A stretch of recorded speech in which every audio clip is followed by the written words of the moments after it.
Channel, आइए देखते हैं आज की खबर। चलती ट्रेन के ऊपर बदमाशों ने पत्थर फेंके, यात्रियों को कोई चोट नहीं आई, खिड़की के कांच फूटे, मामला जीआरपी पुलिस में पहुंचा। रात्रि के समय डेमो ट्रेन दलोदा एवं फतेहगढ़ के बीच में अज्ञात बदमाशों द्वारा पत्थर फेंके गए।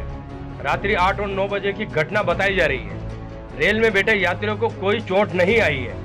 ठंड का मौसम के कारण रेल की खिड़की बंद कर रखी थी।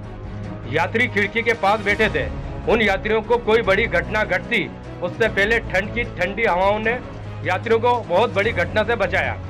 यात्रियों की माने तो क्या कहते हैं यात्री, अज्ञात बदमाशों द्वारा रेल की खिड़की पर पत्थर फेंके जा रहे थे। कुछ खिड़की के कांच फूट गए।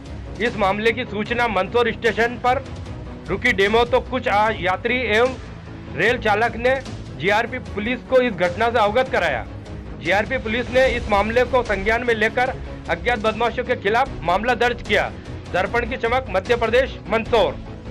और ड्राइवर ने लाइट बंद करी है मंदसौर तक। किस जगह हुआ बताओ? लाइट जलाई है उसने। किस जगह की बात है? ये मंदसौर से पहले की, मंदसौर से 10 मिनट पहले की बात है। कितना पथरा हुआ है? बहुत ज्यादा पथराव था।